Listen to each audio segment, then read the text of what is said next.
About a month ago, I told you I got 7 different scholarships as a PhD student in Canada. I lied. The truth is, I got 10. A $20,000 per year scholarship from my university, a $21,000 per year scholarship for 4 years from FRQNT, and a $12,000 scholarship from this organization in United States that I'll show you in a bit, and a couple of other scholarships. But then my university said, "You always talk about how many scholarships you're getting on your channel, and then more students apply for these scholarships, and we have to read more applications. We don't like it. Besides, you're a student. Students are supposed to be poor, so let's take this one out." I was this close to being a billionaire. What's up everybody, Sadia Khaf here. I'm an electrical engineer doing PhD in machine learning from Canada, and on this channel we usually talk about engineering, machine learning, and highly paid scholarships. So the first scholarship I got was this PhD offer itself that came bundled with a $20,000 per year stipend for 4 years, which got reduced when I got these other scholarships. But to figure out how I got that scholarship, we need to call myself from 2019. So let's do that. Hello. Hey, is this Sadia from 2019? Yes. Yeah, I've got a question for you. How did you apply for your PhD? Well, I had the advantage of being a lecturer at an engineering university and being part of a research group. And also, one of my friends was also already working with the professor that I'm working with now. So basically, she told me that my professor has these 3 PhD positions available. He's looking for someone who has the same background as I do. And since you and I have the same background in education, I thought you might be interested in the position. So I looked at the positions. One of the 3 PhD positions seemed interesting to me. I applied for it and I got it. Okay, so did you have any publications at the time when you were applying?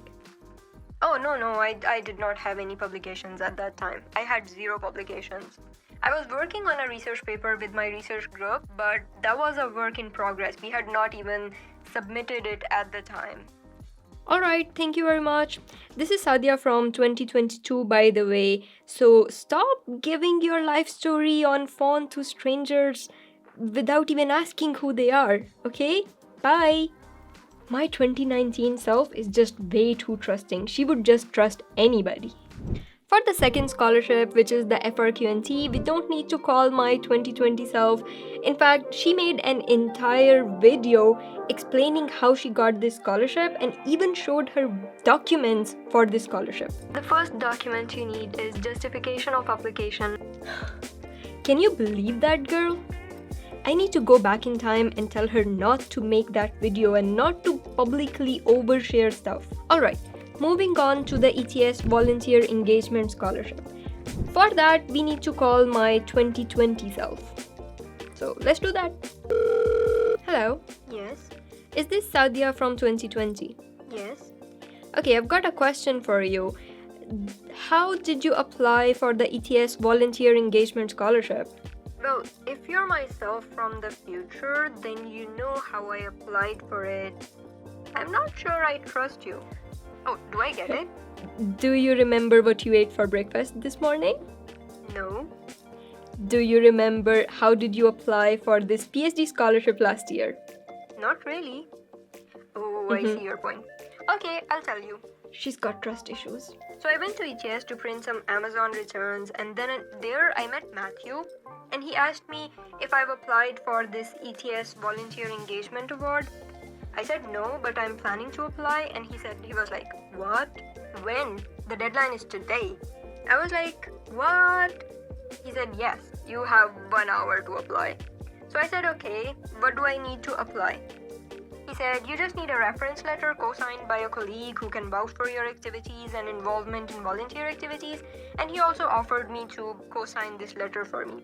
So I used an ETS computers, one of those on the first floor, and prepared a letter. I used a lot of Control-C, Control-V from my previous scholarship applications and listed all of my volunteer works.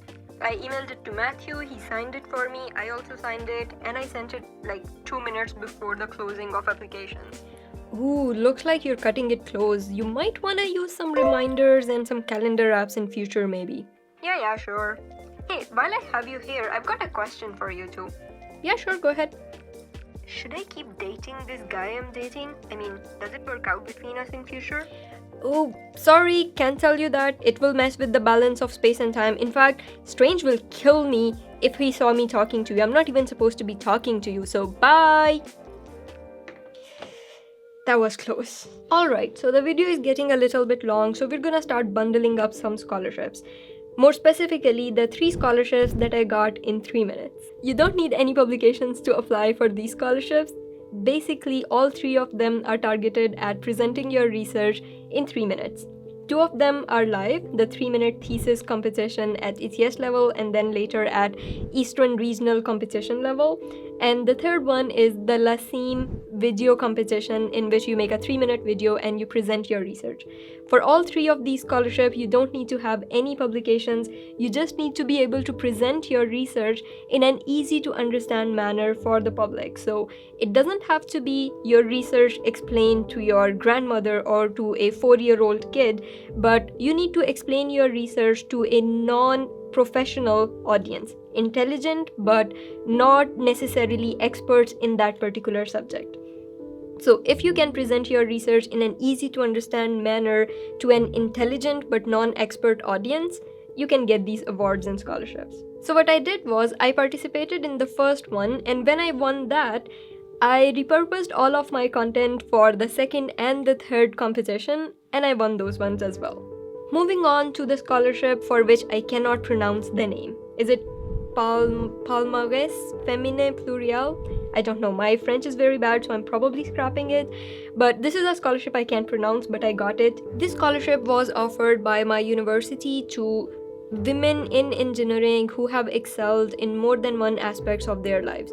It doesn't have to be academic excellence, it can be anything. Excellence in personal life, in volunteerism, in arts, anything really. So when I applied for it, I did not even touch my academic excellence in it. I did not list any of the publications. The 2 aspects of my life that I was focusing on were volunteerism and this YouTube channel that is helping some students get somewhere in their lives.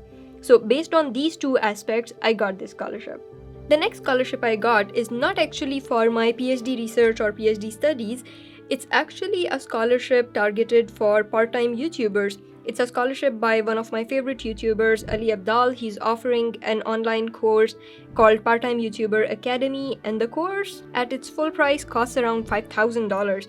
But I applied for this scholarship. I submitted a 2-minute video and I answered some questions about why I want to take this course, why I cannot afford it, and how it will help me grow my YouTube channel and make better videos for you guys. So I got this scholarship and now I'm taking this course on a scholarship. I did not pay the $5,000 price for taking this course.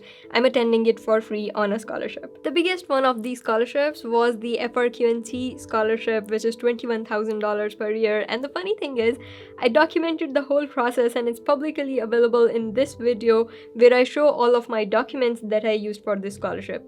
So if I haven't gone back in time and prevented myself from documenting and uploading it, you can go watch this video if it's still available. See you next time!